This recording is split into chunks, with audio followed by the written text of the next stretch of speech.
Right, well, thank you for inviting me.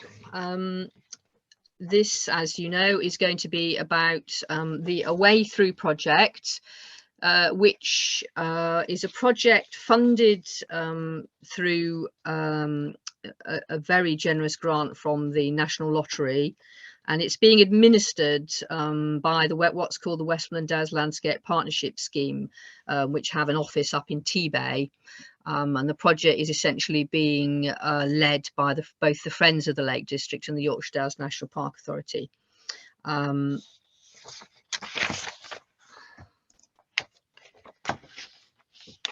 put this URL up again at the end of the talk, but it's where you'll find a huge amount of information about the research that I've done so far. The Away Through project, it really came about because I knew, I didn't know the area massively well, but I did know from mapping that it's bounded on all sides by major through routes, both road and rail, and that in between there are miles and miles of smaller roads and rights of way.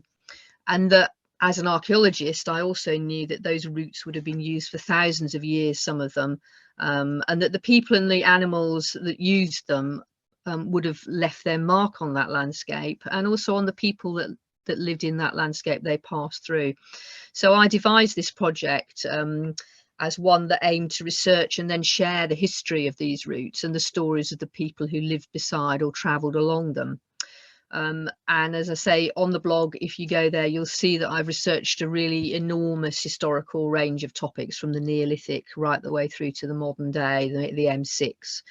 And beyond, but today I've been asked to talk to you specifically about the work that I've done on the railway families in the project area, and as I say, if you go to the blog you'll see a lot more about that. So I thought I might just start with a list of the railways that either skirt around the edges or run through the Westmorland Dales Landscape Partnership Scheme area. If you don't know the area, just think of a triangle between T-Bay, bottom left, Kirby Stevens to the east, and then Appleby up towards the north. And that's the project area that I'm working in. And these railways essentially either run through or go around them. So I will refer to them by those names as I go through the talk. I should also point out that I'm very far from being an expert on railway history. I stand on the shoulders of all the hundreds of experts who've done the research so that I don't have to. And so given that so much has been written about the history of railways, and also because my project is about sharing stories, and as an interpretation officer I found over the years that people find it much easier if those stories about ordinary people who they can identify with. My approach has been to look specifically in this case at census data and contemporary newspaper accounts, and from them I've selected a handful of people whose lives I think illustrate the wider context of Westmorland's 19th century railways through their individual stories.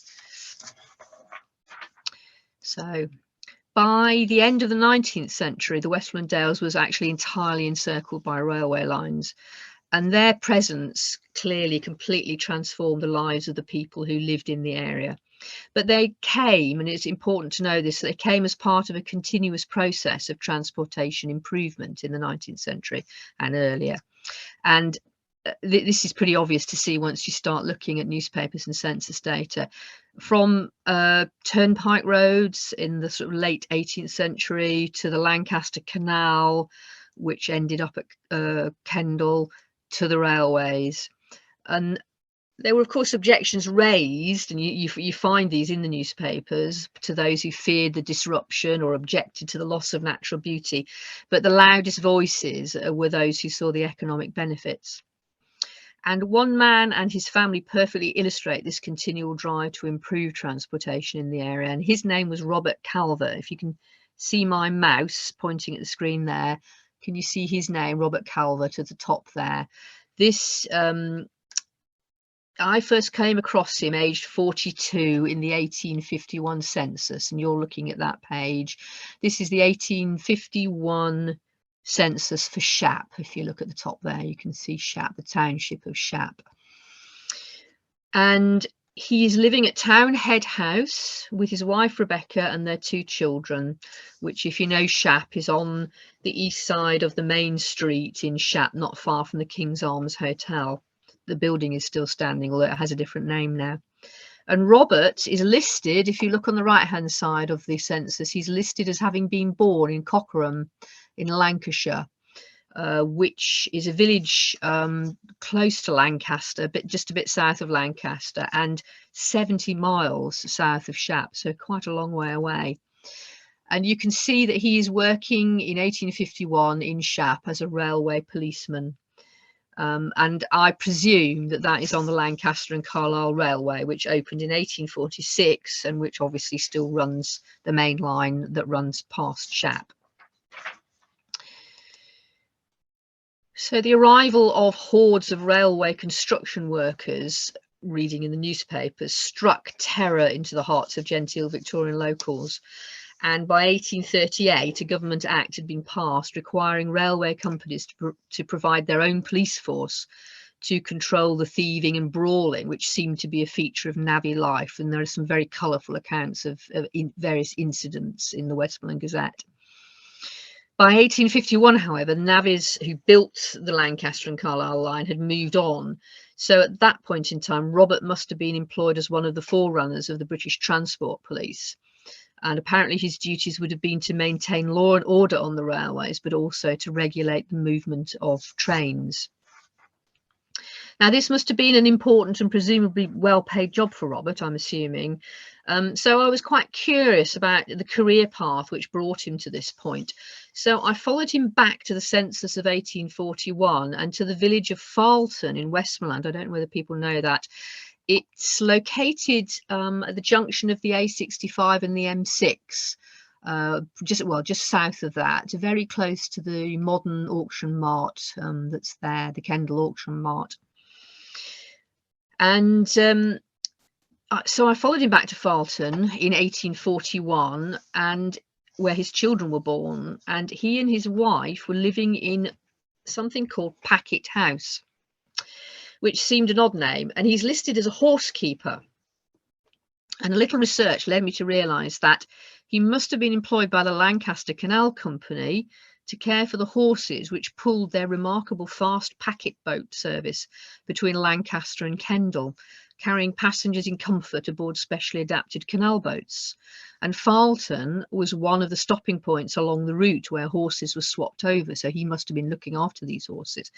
And you can see from this aerial photograph of Farleton, this is the canal basin which still survives, where the boats were rested up or turned, and this little roofless building there is apparently both the stables and the packet house where Robert Calvert lived with his family. So quite a remarkable little piece of history.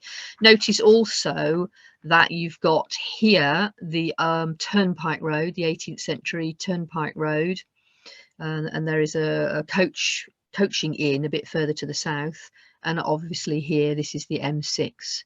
So amazing series of transport infrastructure, one beside the other. Now I'm just going to read a description of this passenger boat service while you have a look at this wonderful photograph that Lancaster City Museum's found for me. There was a passenger boat service on the Lancaster Canal from August 1798 between Preston and Lancaster, which was extended through to Kendal on the 1st of May 1820. The journey time for the whole length between Kendal and Preston was 14 hours at a cost of 6 shillings in the fore cabin or 4 shillings in the aft cabin. Refreshments were available to all passengers.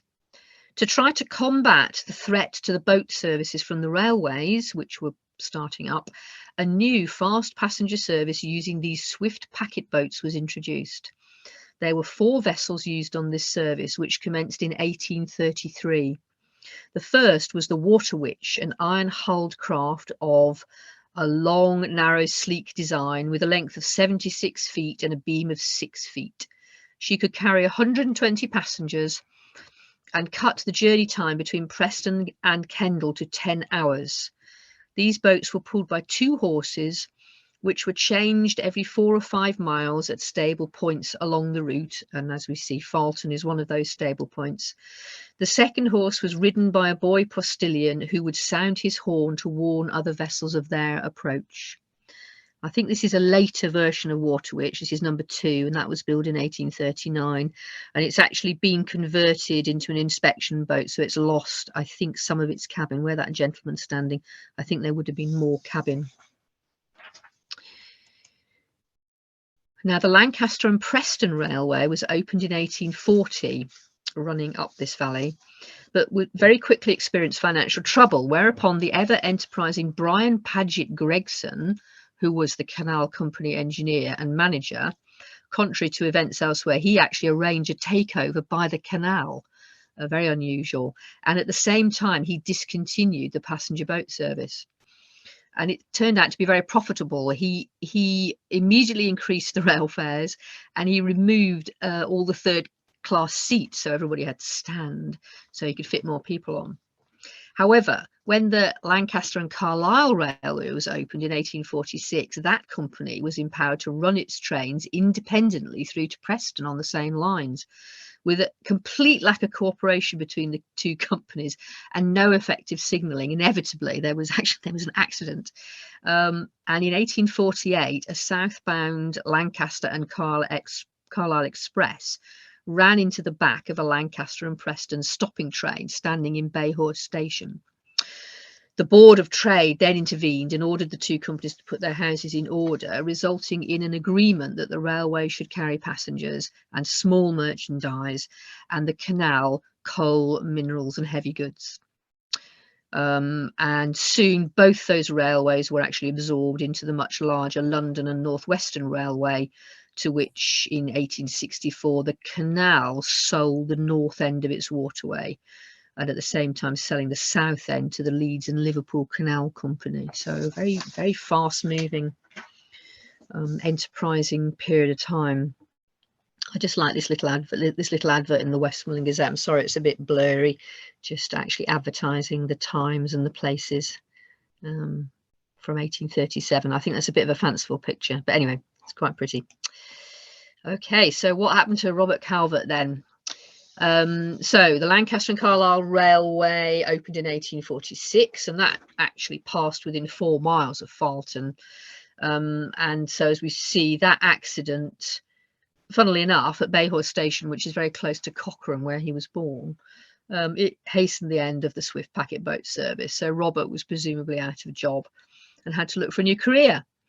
And so we wonder if he started out policing the construction workers as the line moved north, and then at some point in the 10 years after the 1841 census, he moved his family permanently to Shap, where he was working as a railway policeman, as we saw.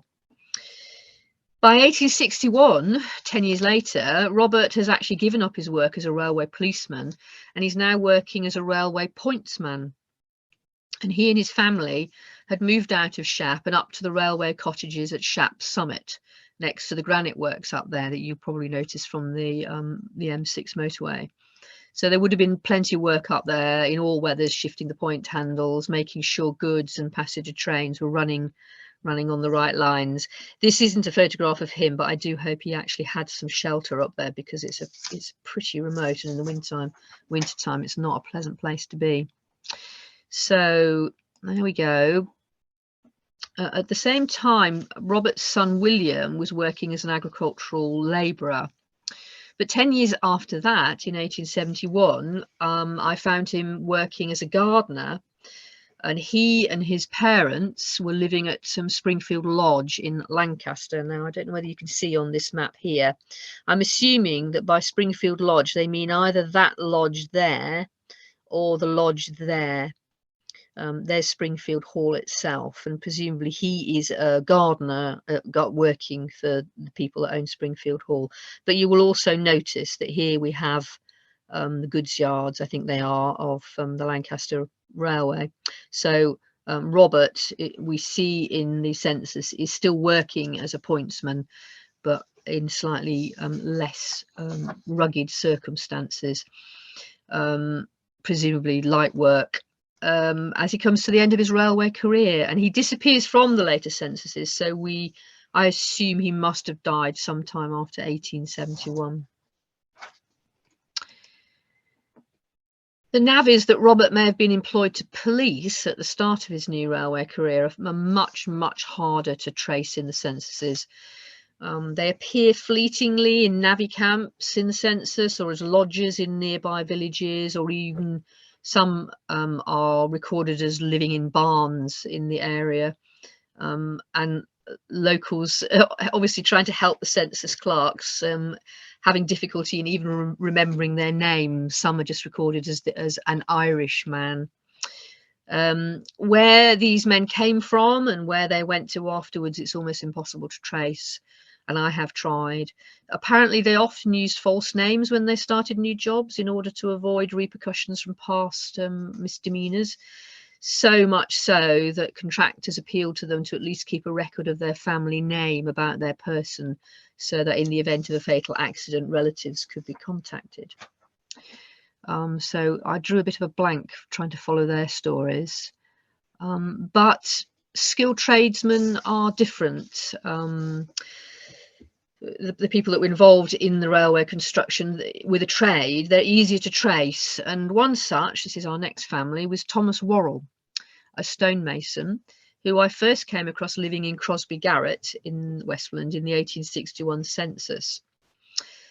Now, he and all three of his children are recorded as being born in the parish of Brampton Beerlow, which is in the Dearne Valley, then in Yorkshire, now South Yorkshire.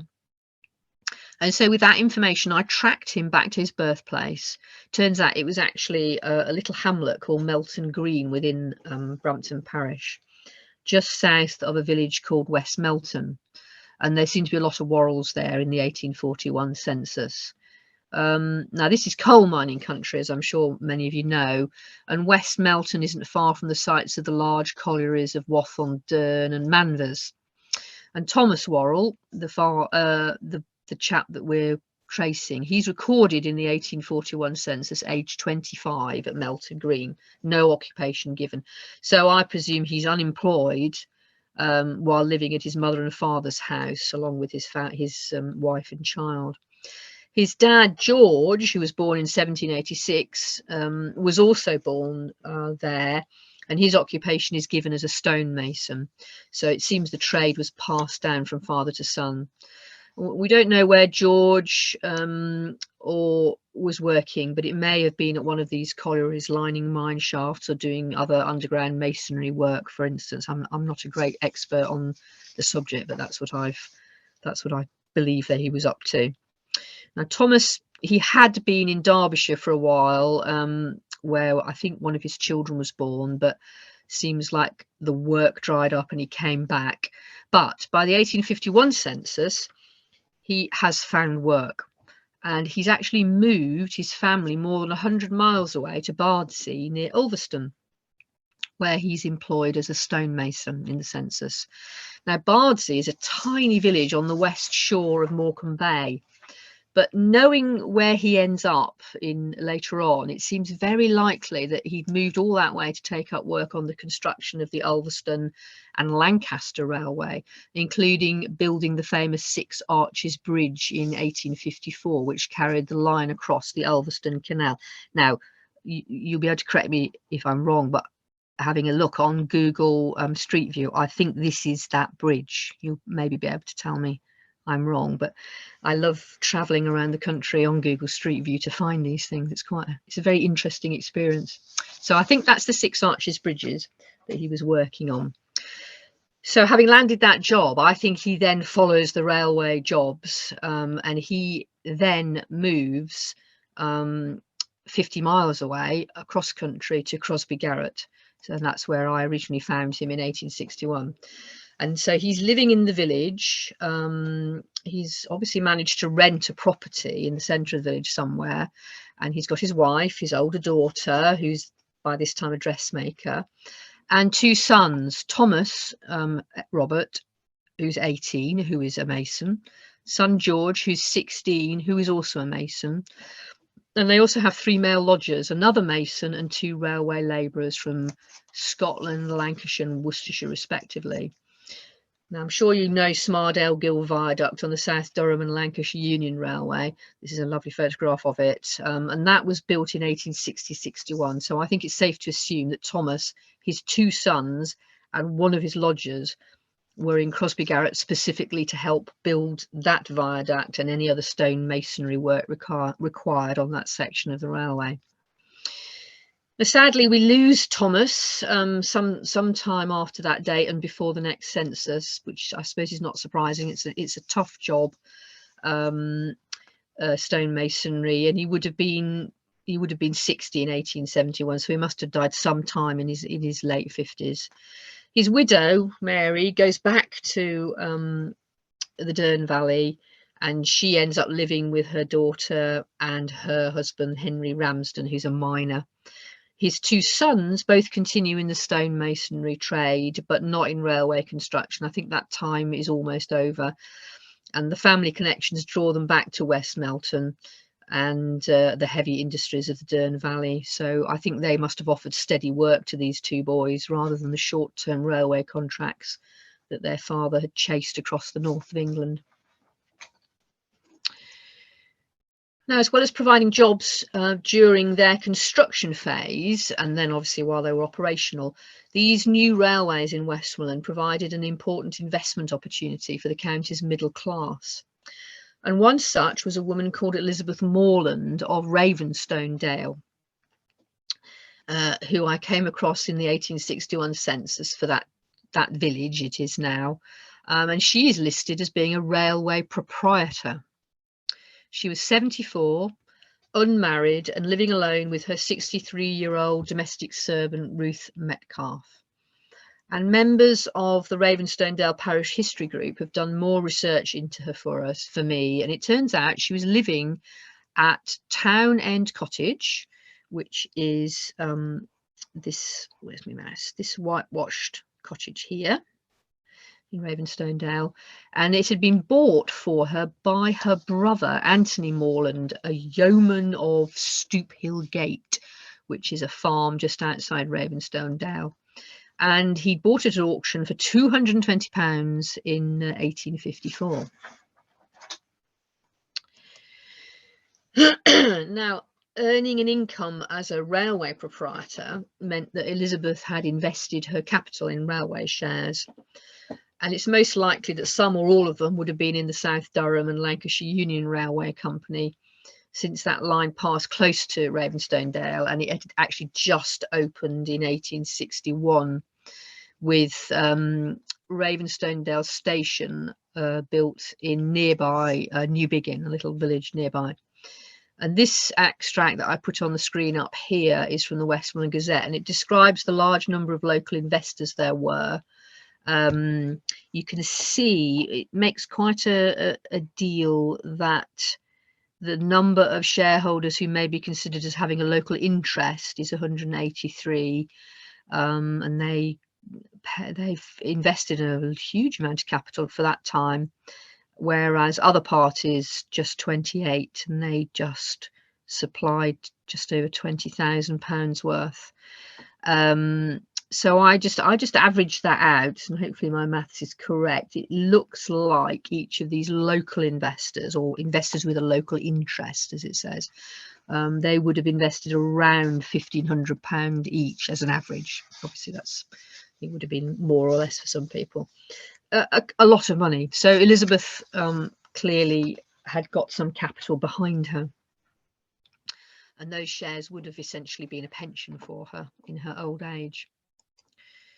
But investing in railway shares was not always a safe bet. During the first half of the 19th century, many middle-class investors were taken advantage of by disreputable or badly run companies, and they lost everything during a period of so-called railway mania that I'm sure some of you will know about. It seems that the problem was that some of these early railway companies got very high returns for their investors, and so of course everybody wanted a piece of the action, and very quickly a bubble was created.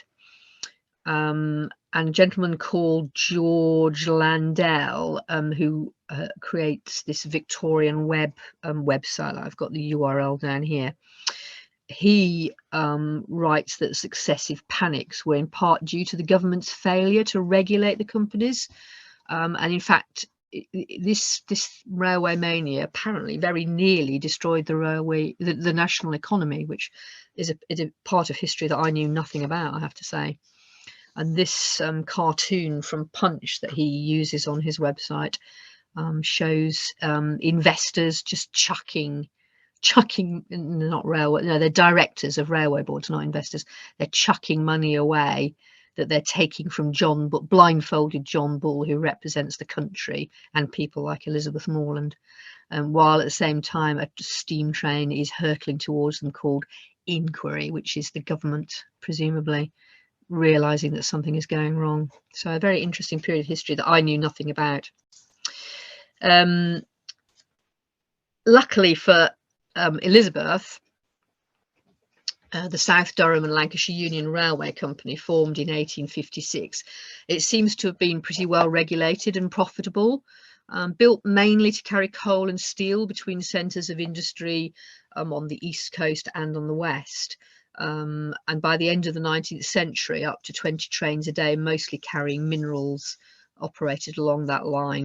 And the share price of all the railway companies were regularly published in the pages of the Westmorland Gazette and other local newspapers. And you can see from associated adverts that South Durham shares were in demand. You can see here, this is a share broker, R.A. Tyson, and he's got some shares for sale, but he wants shares. He wants 20 South Durham railway shares. So clearly people were keen to buy them. So how did Elizabeth end up as a railway proprietor? Well, it turns out that her brother Anthony had died in 1860 at their farm at Stoophill Gate. And he was unmarried, as was Elizabeth, and she had lived with him as a housekeeper, I presume, most of her life. And then he, clearly before he died, bought Town End Cottage for her. And then when he died, I've got a record of his will. He was a freeholder, so his farm, the profit from the sale of his farm, would have some of it would have ended up with Elizabeth. So I assume that her share of that capital from the sale of the farm was used to buy her railway shares. They may even have been bought for her by the executors. Okay, so that was Elizabeth. Now we're going to move on to my final person, and this is a gentleman called John Ellis Watson. Now, can we see where he is? Yes, you can see here, there's Elizabeth Morland, who I've just been talking about, our railway proprietor living in Ravensstone Dale. And then just above her, next door presumably, or a property nearby, is someone called John Ellis Watson. And he's a boarder in the house of someone called John Harrison, who was a farmer of 21 acres, so a relatively small farm. He's got a boarder, just one, and his sister-in-law, I think that is there. So John is a boarder, unmarried, 34, and he's a railway agent. So what does that mean? The opening of the South Durham and Lancashire Union Railway, we've already seen in 1861, it would have generated plenty of jobs along its length. And Ravensstone Dale Railway Station was actually, as I say, in nearby Newbiggin, and I imagine that John must have been working there as an agent, drumming up local goods business for the railway company. There was apparently a large goods shed, which is this building here, I believe, looking a bit derelict. This is actually the last train through the station in 1962. And there was also a coal depot. If we have a look, excuse me, This is the 1898 25-inch Ordnance Survey, and we can see the station there, named as Wensleydale Dale station, but as I say, close to Newbiggin. There's the coal depot, and here are those buildings that you saw in the photograph just then. There look to be two buildings. One, I assume, is a goods shed. Now, Historic England have published a really interesting article about railway goods sheds, which I found online, and they describe the many different activities and roles going on inside a large Victorian city centre railway goods shed. So I'll just read this out. This is obviously a much larger establishment than the one that Mr. Watson was working in, but I think it's an interesting description. So such establishments would operate 24 hours a day and often employed hundreds of men, including those carrying out clerical work in the offices and those loading and unloading wagons within the shed, which involved a high degree of physical labour, even with the advent of innovations such as conveyor belts. But many other occupations were represented. Capstan men responsible for moving the wagons within the shed, men operating the hydraulic cranes and hoists, van setters who moved the delivery vans within the depot, delivery men called carmen, and young boys, vanguards, assisting them. They were responsible for operating the extensive collection and delivery services within towns and cities, and a host of other functions, including security, watchmen as they were called, stablemen to look after the horses, and teams of agents and canvassers to seek out business from local firms. Now, I think it's unlikely that the goods shed and coal depot at Wensleydale Dale was that busy, but securing local business for the railway was economically important, especially in its first few years of operation, I believe. The opportunity to supply good quality coal from collieries in the northeast to domestic users in Westmorland would have been seen as a major selling point to investors like Elizabeth. And the carriage of goods for businesses from far and near was eagerly sought by the railway companies. And here you see an advert for South Durham Coal from an agent actually based in Kendal. That's from the Westmorland Gazette. So I wondered if it was coal that brought John to Wensleydale Dale because of his birthplace, which was the village of Chowdene in the township of Lammersley. Lammersley is very close, just south of Gateshead, and it's right in the heart of what was the huge northeast coal field. And in fact, going back to the 1841 census, we find him aged just 14 years old, working as a coal miner.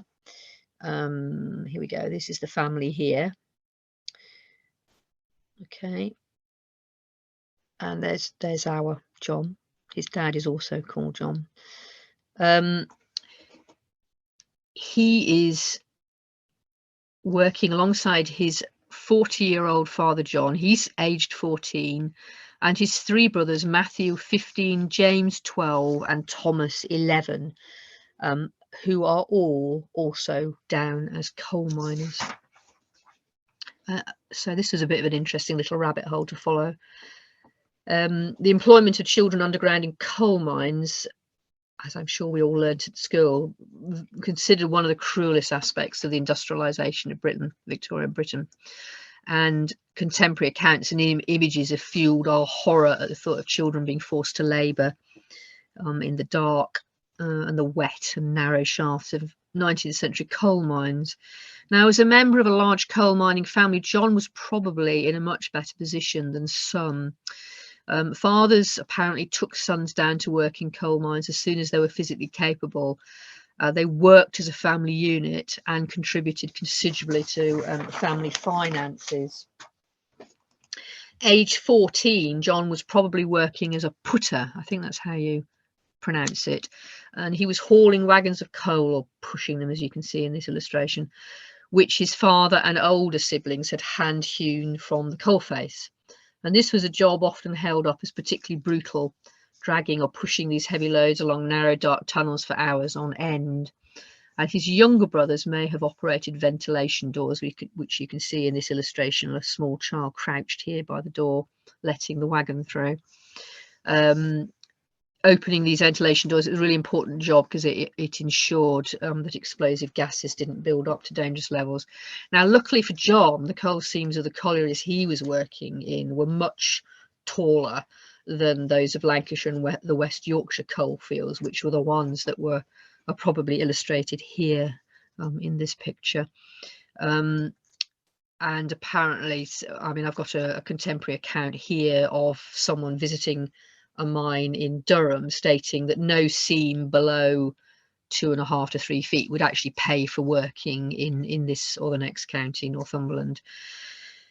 So, and this is borne out in the 1851 census, where John, now aged 23 and now with 9 brothers and sisters, is recorded as working as a putter, alongside a younger brother, while 2 other brothers and his father are recorded as hewers. John, I mean, he's relatively old to be a putter. Most became hewers, getting the coal, around 18 to 20 years old. But these high seams and the fact that hewers usually produced coal faster than the putters could haul away, it meant that probably a 3-to-2 ratio was probably the most efficient one for that particular family unit. And now we don't know which mines the Watson family worked down, but the area's full of pits, as I say. And from the birthplaces of the various children, we see that the family moved around a bit. John Senior was born in Chester Street. They ended up in Lammersley. They went to Gateshead, back to Lammersley. The village, Chowdene, where they lived, it was near to Alladine Colliery, which is what you can see in this much later photograph.